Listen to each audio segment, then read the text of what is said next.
Še enkrat lepo pozdravljeni vsi skupaj na tiskovni konferenci. Jaz bi najprej povabila k besedi naša dva gostitelja, da podate izjavo o današnji konferenci. Evropsko komisarko, gospod Violeto Bulc in Evropskega komisarja, gospoda Franca Bogoviča. Poslanca, komisarja, pardon, smo zdaj pri komisarju, naslednjem komisarju, ki bo sledil, oziroma njegova izjava, gospod Hogan, Filip Hogan in evropski poslanec, gospod Tibor Sani, ki je tudi pobudnik te akcije. Gospa Bulčeva, prosim, beseda je vaša. Hvala lepa. En lep pozdrav vsem skupaj. Meni je veliko veselje in čas, da smo prav v Sloveniji na Bledu dali zeleno luč za en nov povezovalni projekt in koncept na nivoju Evropske unije, to so pametne vasi. Ideja je seveda kar nekaj časa zorela je v Evropskem parlamentu, zorela je na komisiji in veseli me, da smo se skupaj povezali, združili moči in tudi pokazali, da sodobni izzivi, sodobne družbe se morajo nagovarjati hkrati v sodelovanju z različnimi inštitucijami, različnimi portfelji. In če se vprašate, kaj ima promet veze s pametnimi vasmi, je seveda sporočilo povsem jasno. Brez povezanosti, brez fizične infrastrukture, brez sodobne mobilnosti ni napredka ne v mestih, ne na podeželju. Predvsem pa vidimo priložnost v novih mobilnih storitvah, ki uporabljajo nove storitve, kar pomeni, da bodo nove tehnologije, kar pomeni, da se bo lahko vrnil tudi javni promet na podeželje, da se bo lahko oblikovale storitve, ki so vezane na povpraševanje. Odpiramo vrata tudi sodobnim konceptom, kot so sodelujoča ekonomija v mobilnosti. Zelo velik korak naprej pa lahko še naredimo, in to so še neizkoriščeni resursi na bolj učinkovitih logističnih mrežah in tudi na ta način upnemo podeželje in vse, kar se dogaja, proizvaja in razvija na podeželju, tudi v vse splošne poslovne verige.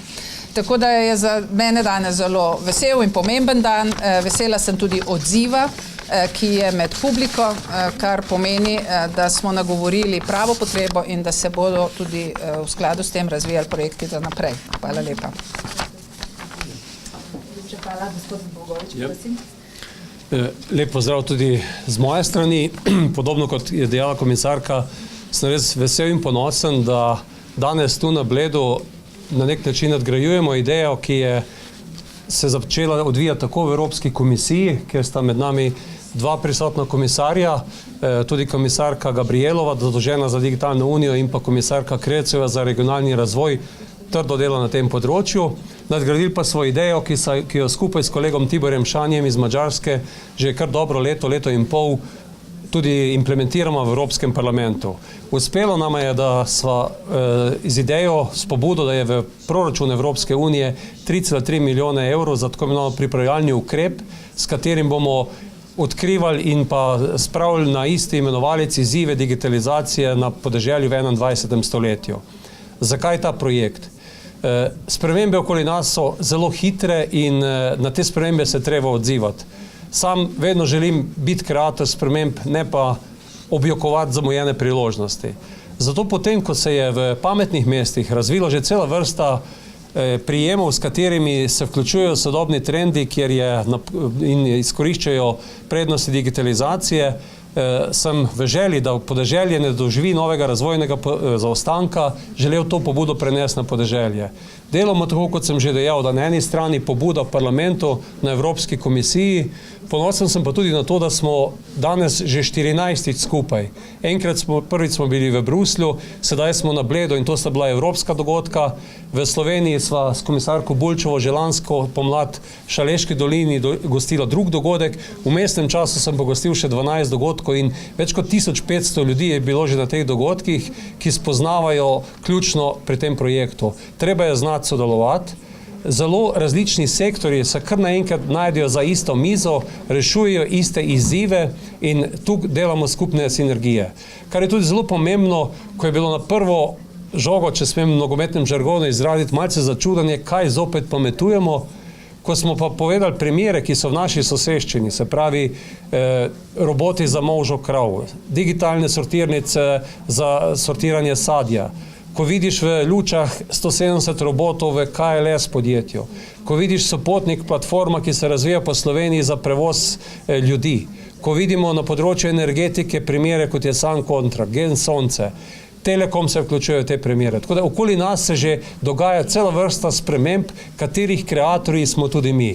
In prepričan sem, da je današnja konferenca dober vzgib za to, da bo tako to, kar je potrebno zapisano v evropskih razvojnih politikah, predvsem pa, da bo to povzela država in pa ljudje, ki bomo ustvarjali te spremembe. Tako da hvala tudi za vašo pozornost, da ta glas razširimo po naši lepi in pametni Sloveniji, kakor tudi po pametni Evropi. In spremembe se dogajajo in veseli me, da smo del teh sprememb tudi mi. Hvala. Najlepša hvala. Mr. Hogan, the floor is yours. Thank you very much, and I'm very happy to be here in Slovenia with my colleague Violeta Bulc, the Commissioner for Transport. We work very closely together in the College of Commissioners on various projects, and it's good to be in her home country. Of course, a year ago, Frank Bogovic and Tibor Sani persuaded me that I should go to the European Parliament to launch a very important initiative that we have been speaking about for a while, which is in relation to smart villages. And here we are today, a very successful event where we have not just a Slovenian event, but a European event that is concentrating on the single topic of how to improve the lives of people living in our rural areas through this concept of smart villages. So I want to congratulate Frank and Tibor, and also Violeta and Commissioner Gabriel and Commissioner Cretu for all of the collaboration with myself included to ensure that we can now move forward on a model that will help to improve the opportunities for people who live in rural areas to get jobs, for we want better connectivity, better services, and of course it's about economic, environmental and social connectivity as well in the rural areas. So this has to be done in a properly planned way, of course. So it is, I suppose, the one word that summarises what we're trying to do is connectivity. And whether it is digital or transport or all of the various services that are required. And I, as Commissioner for Rural Development, stand ready in the next rural development programmes to insist that our member states prioritise this particular concept in our rural development plans. Under the new Common Agricultural Policy, there will be an opportunity for each member state to bring forward a CAP strategic plan. And in that plan, there will be a number of objectives that will have to be achieved. One of those objectives that will have to be met is how to develop rural development measures in our villages, in our countryside. So I look forward to getting the proposals from Slovenia that have to be approved by the European Commission. And if any member state feels that they can bring forward a plan and they do not include measures about how they can assist people living in rural areas, well, they will not get their plan approved. So I think it's very much that they concentrate today on all of this issue, because it's going to be very important in 2020, 2021. I welcome the Bled Declaration, which has been signed today. It's a major contribution to the future of the Common Agricultural Policy and Rural Development. And its good news is I foresee smart village initiatives as very much central stage. And finally, can I say, many people asked what is the ideal policy orientation on smart villages in terms of sustaining people living in rural areas. And there are many new opportunities emerging in the bioeconomy and in the circular economy that I think that rural people in agriculture and indeed in people outside of agriculture can come together and they can exploit the potential for job creation and value added economically in our rural areas through these two new areas. It's a win-win for the environment, a win-win for the better quality of life of our people, and a win for job creation in our rural areas. So I want to again finally congratulate all those involved, and you will see over the coming year announcements being made about financial support to our rural development programme, financial instruments to the European Investment Bank that will help to push this concept forward. Thank you. Thank you very much. Mr. Sani, please. Good afternoon, ladies and gentlemen. If we look through the European history, we see that all good things or all big things have started with a declaration. Even the European Union started with a declaration. This is the famous Schuman Declaration, and afterwards many, many other projects, not only the big common one, but also the particular ones, always start with a declaration. Even this Bled Declaration is having a predecessor, the Cork Declaration. And I'm really, really very proud and even moved to be able to be part of this team of two, Franz Bogovic, with whom we have initiated this project. Well, not really a year ago, even it has a 2 or 3 years history. But we needed time to arrive to this point, namely to get to this Bled Declaration. Why do we need time? I think that the challenge and the task is really, really big. What we are talking about is half of the European Union's population. Half of the European Union's population. And the technological advance makes really tremendous speed in terms of development. But we felt that somehow the village people and the rural population was just getting abandoned a little bit from this wave of technological advance. So here we need to intervene, and this is the framework what the European Union provides. But it's not only about the European Union. Okay, the European Union institutions provide for a broader international framework. But each government has its task to provide the national framework for that, and really I congratulate our Slovenian friends. They are very, very ahead of this exercise. And honestly, I think that you can be very, very proud of it. But still, I need to emphasize that irrespective of institutions and government, it is the people themselves who have to be mobilized. And this is a common exercise, and I do trust that in the forthcoming future we are going to go step by step. And this is why, again, I just would like to recall my previous words. Time is needed to convince you, and you, one after the other. So this is the really tough work when we try to organize conferences, meetings, many occasions when we can explain the potential of this initiative. And finally, and this is not emotional but rather technical what I want to say. As both of the commissioners have said quite correctly, we are just heading up towards the next multi-annual financial framework of the European Union, as starting from 2021. There are dark clouds as well, not only bright sunshine, and there are attempts to limit, to push down a little bit all those financial resources which are devoted to regional development, rural development, or even agriculture. And I listened quite carefully to your Prime Minister, who said that it is unacceptable to decrease that kind of financial tools which are devoted to the three areas like regional, rural development and agriculture. And at this point, I need to emphasize that in the next multi-annual financial framework, whatever money is going to be spent by the European Union or from the European Union's budget should not be considered anymore as help, as subsidy, as aid, or whatever. It is pure investment. We have to invest. I mean, the other half of the European Union has to invest into those services what the rural people are supposed to provide. And as a profit of this investment is some kind of welfare in the European Union, job creation, whatever. So it is not only about the second half of the European society, but this is about the whole European society. Thank you very much. Najlepša hvala za vsem. Zdaj pa čas za vprašanja. A vas lahko povabim naprej na odre? kakšno vprašanje? Darja Zemljič, Kmečki glas. Vprašanje za gospoda komisarja Hogana. Zanima me, kako konkretno bodo vključene vsebine projekta Pametne vasi Smart Villages v obstoječo kmetijsko politiko, skupno politiko, konkretno preko obstoječih programov razvoja podeželja, ali je novih inštrumentov ali kako drugače.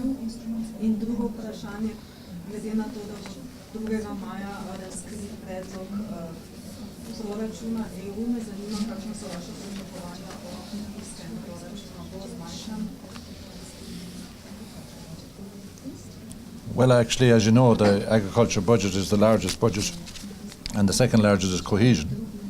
And when you have Brexit and you have less money, in the absence of member states putting more money into the fund, clearly there's going to be cuts. We are relying very much on these programs in terms of their financial support from the member state and the European Parliament working together as co-legislators over the next year to make sure that what Tibor Sani said in particular actually is a reality.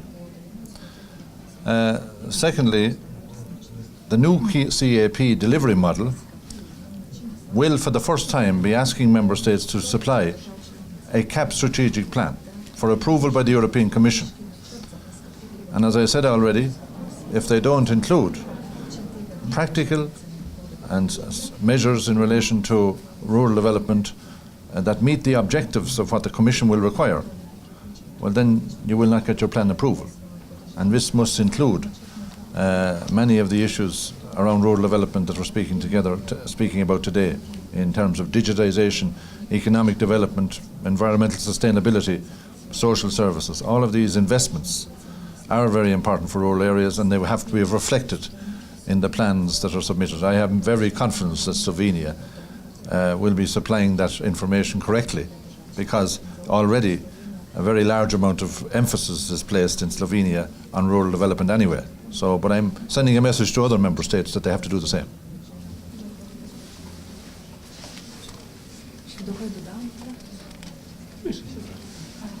Nekaj drugega, ne glede pametnih vasi, ampak vprašanje za gospoda Hogana. Včeraj ali predvčerajšnjem je Evropska komisija dala zakonodajni predlog za odpravo nepoštenih praks v verigi preskrbe s hrano.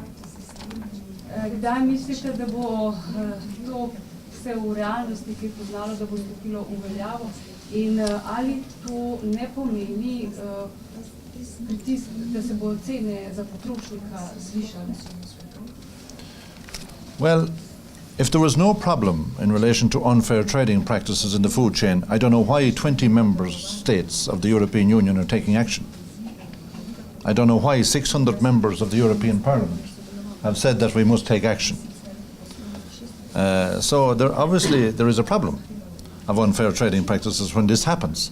We also have a voluntary supply chain initiative at the moment where big supermarkets, all of the small businesses are represented. And they, in a voluntary way, have banned 18 unfair trading practices in the last while. So clearly there was a problem there, or we wouldn't need this initiative. There was no evidence whatsoever in the 20 member states where there has been a ban on unfair trading practices that there is actually an increase in consumer prices. All of the consumer organisations that made submissions as part of the public consultation for this new legislation supported the initiative, and supported the initiative on a basis of a directive that we announced yesterday. So consumers are happy. What we need to ensure is that we ban unfair trading practices to give the farmer a chance to survive against the powerful interests and powerful other interests in the food chain. We need fairness, and this is what the proposal is about, fairness. That's building on national initiatives that are already taken, that's building on the voluntary initiatives that are already taken in the interest of ensuring that farmers survive and that they continue to have a chance of being viable.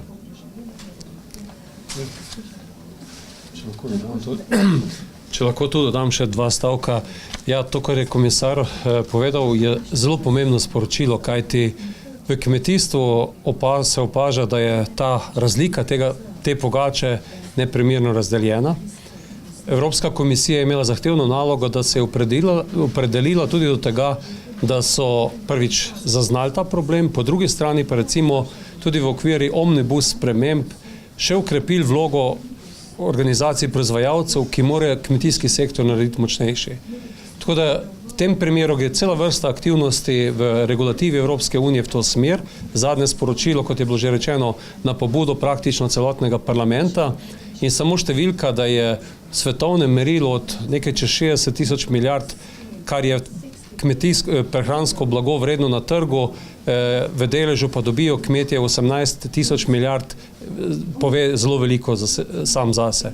V konceptu pametnih vasi pa spodbujamo predvsem to direktno prodajo, sledljivost prodelkov, to, da lahko kupec odloča, od koga bo kupil, da organiziramo tudi te kanale v ozadju, ki logistično rešijo ta problem in da se tudi novo digitalizacijo izkoristi v tem primeru, da na nek način omogočimo ta direktni pristop in pomagamo v tem boju pri tej nepravični delitvi te pogače.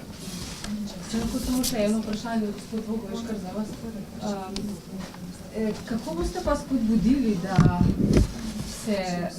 da pridejo investitorji ali pa da pridejo te firme, ki imajo sodobno tehnologijo na podeželje? Ker brez tega...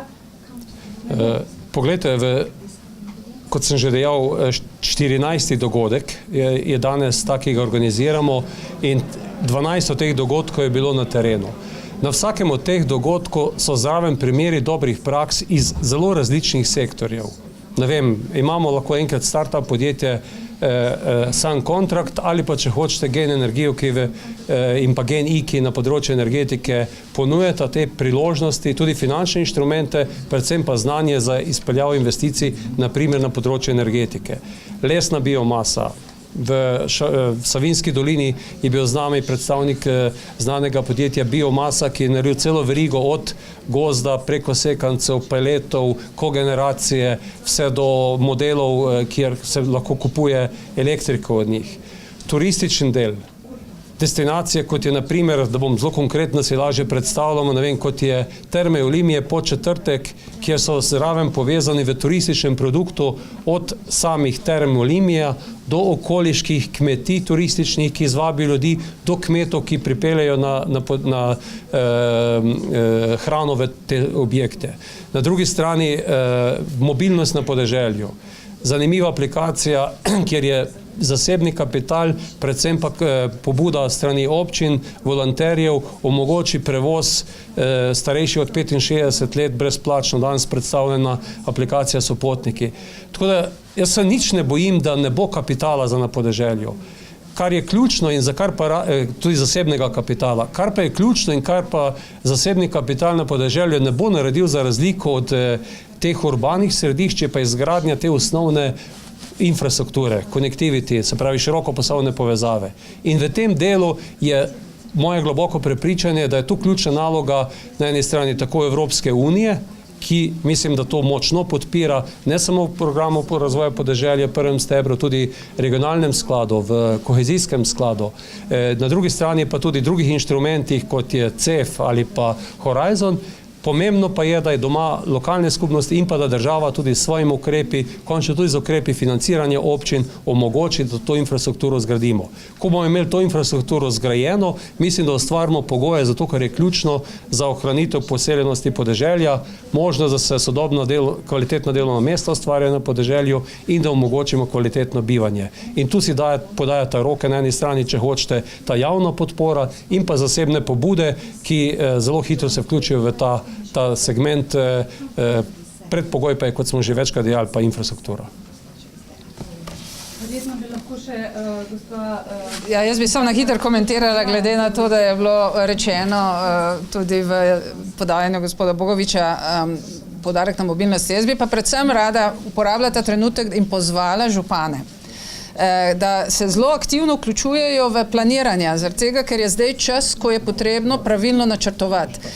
In se dogaja še ena velika razlika. Eno je infrastruktura, drugo so pa zdaj vse nove možnosti na področju storitev in pa novih rešitev, ki so predvsem zelo sistemske narave. In bi rada prenesla, opozorila na 4 različne oblike financiranja, ki se bodo sploh v novi perspektivi zelo močno povezvale med sabo. Prvo je že poznane nepovratna sredstva, ki bodo do neke mere morala se prilagoditi situaciji Brexita, kot je že omenil moj kolega Hogan, pa vendarle bodo še vedno prisotna. In za tiste projekte, ki se ne morejo sfinansirati na noben način z inovativnimi finančnimi mehanizmi. Torej bo zelo jasno razdeljeni kriteriji, da se nepovratna sredstva res porabijo za stvari, ki se ne morejo sfinansirati na noben drug način. Potem bojo tako imenovani mešani mehanizmi, ki smo jih v zadnjem obdobju, predvsem na prometu, dokazali, da funkcionirajo in funkcionirajo tudi v kohezijskih državah, kjer smo imeli izjemen odziv, ko smo razpisali tako imenovan blending call, mešani mehanizem za financiranje.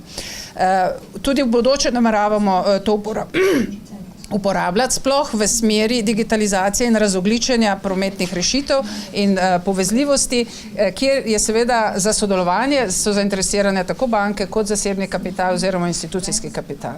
Tretja oblika je tako imenovan EFSI, torej ta garancijski mehanizem, ki je Evropska komisija dokazala, da izjemno dobro funkcionira. Mi smo samo v 3 letih uspeli zaangažirati več kot 260 milijard svežih investicij, kar seveda dokazuje, da je velika potreba po tovrstnih investicijah, potrebno je pa tudi znanje.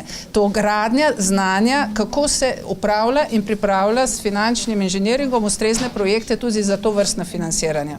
In tretja oblika so seveda komercialna posojila, ki bodo še vedno na voljo tudi za vse te razvojne projekte, ki jih bo komisija potrdila oziroma usmeritve, ki jih bo nakazana. Tako da je tukaj resnično na deležnikih odgovornost, da se izobrazijo in da se podučijo o vseh možnostih, ki obstajajo, zato da znajo svoje projekte prijaviti na ustrezne mehanizme in ustrezne portfelje. Kar pa pametne vasi kot primer dobro dokazuje, da pa potrebujemo tudi neke krovne projekte, pod katerimi se vsi lahko dobro povežemo. In to bo eno glavnih vodil tudi za naprej, tako imenovane sinergijski učinki različnih portfeljev pod istim krovnim naslovom. In upam, da bomo tudi v Sloveniji znali to dobro izkoristiti. A lahko, samo še eno vprašanje, če bi komentirali drugi tir, kar se dogaja, referendum. Referendumska kampanja se začela, če lahko tudi poveste, mogoče kaj glede financiranja in sredstva naj bi čakala. Moje sporočilo je tukaj zelo jasno. Evropska komisija še vedno stoji za odločitvami, ki smo jih sprejeli v zvezi s financiranjem drugega tira. Z zanimanjem pričakujemo izid kampanje in seveda se bomo potem odločali v skladu z izidom. Vendar zaenkrat so vsa sredstva še vedno na voljo in tudi nova sredstva, novi razpisi bodo še v prihodnosti in upamo, da bo tudi ta del koridorja, Baltsko-Jadranskega koridorja bil izpolnjen in da bo celotno evropsko omrežje zaživelo kot predvideno. V prihodnosti še tudi, da. To pa še ne vemo, ker ne vemo, kakšne bodo razpoložljiva sredstva, ki bodo odvisna od tega, koliko se bodo sredstva dejansko porabila. Ker, kot veste, velja pravilo, porabi ali izgubi. Tako da to bomo šele na koncu mandata videli, kaj vse bo še ostalo na razpolago. Nasprotniki referenduma sicer so tudi za drugi tir, vendar drugačen. Drugi tir, povejte nam, koliko bi bilo zdaj ogroženo, bodi si Luka Koper, bodi si transport v Sloveniji, to, kar premijer več čas govori. Kakšne bi bile posledice, koliko tega drugega tira, torej Cerarjevega vlade, da ne bi bilo, pač pa bi se začeli nastavki za neke druge alternativne variante, kot želijo nasprotniki. Poglejte, Slovenija je zavezana z datumi in programskimi okviri, dokdaj mora stvari izpeljati. Komisija se ne vmešava v pripravo projekta, vendar ko ga dobi na mizo, ga oceni, ali je v skladu z evropskimi standardi in za pričakovanji razpisa. Tako da v tem trenutku je to čista špekulacija in kar lahko jaz rečem, drugi tir je v programu Evropske unije, Evropske komisije. Računamo, da bo zgrajen, ker je pomemben člen v Baltsko-Jadranskem koridorju, ne samo za Slovenijo, ampak tudi za celotno Srednjo Evropo, kjer, kot veste, se izvaja, mislim, je večina evropske industrializacije prisotna. Rada bi pa poudarila še ob tem neko drugo stvar, ker upam, da se ga tudi na lokalnem nivoju vsi zavedamo.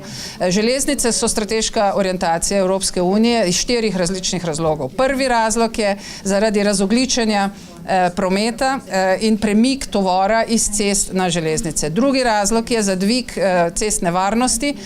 Kot veste, imamo letos sicer rekordno uspešno, kot posledica uspešne kampanje, dobre izide na področju varnosti v cestnem prometu, ampak še vedno je več kot 25 tisoč ljudi izgubi življenje na leto in več kot 137 tisoč je resno ranjenih, je telesno poškodovanih. Kar pomeni, da je za nas nujno, da omogočimo druge oblike mobilnosti in zmanjšamo ta izjemen davek, ki ga plačujemo na človeškem nivoju. Tretji razlog je, da zmanjšamo zamaške cestne. Mi izgubimo preko 120 milijard na leto samo v neučinkovitosti, ko čakamo v avtomobilih, v zamaških in v tovornjakih na cestah. Se pravi, tudi tukaj je železnica alternativa, poleg tudi rek in pa pomorskega prometa.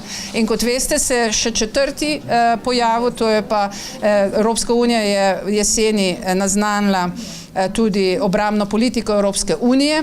Mi zdaj pospešeno delujemo tudi na akcijskemu načrtu za vojaško mobilnost, kjer seveda železnice bodo in igrajo zelo pomembno vlogo. Torej, 4 razlogi, zakaj vsem državam članicam priporočamo, da se osredotočajo na izgradnjo železniških kapacitet in seveda časovnica je tukaj pomembna, ker s tem se ustvarjajo tudi trgovski in pa potniški tokovi.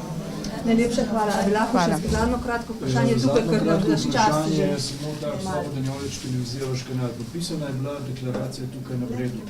Bistvo je, da bo ta deklaracija zaživela v praksi, da ne bo samo nekaj podpisano na Bledu, ob kameram in vsem, kar je tukaj. Sprašujem oba dva gostitelja, torej komisarko in poslanca Zgoriča, kaj je realno v Sloveniji najprej iz te deklaracije, da zaštarta ta projekt, o katerem se govori. In pa seveda tudi so Ker naš čas zelo omejuje. Zelo pomembno je, da veliko ljudi razume to, o čem govorimo, da to razumemo na lokalni ravni, da to razume vladni nivo in tudi tisti, ki bodo to spravili v življenje. Podpora na Evropski uniji za to je in danes delamo v tej smeri, da razumemo, zakaj se gre pri pametnih vaseh in mislim, da smo na dobri poti.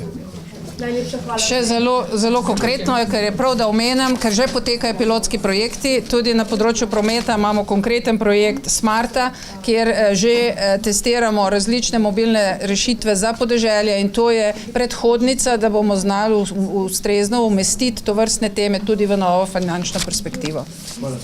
Najlepša hvala vsem. A ja, še. Well, yeah. As a matter of fact, you know, it's also a kind of step-by-step approach because together with France, we could be able to provide an initial fund for a pilot project. Now we are having somewhat more extended funds for a preparatory action. Even in the pipeline, there is a third step just to enhance and enlarge this initial framework. But that's a nice exercise. However, if we really want, if we are really committed, and the member states are truly committed, then obviously we will need much more money. How money comes from? Political dedication, political intention, political will. So these are the 2 layers of the things. But look, I mean, we started this day in a cloudy and foggy form, and now sun is shining. You know, so step by step. Okay. Thank you.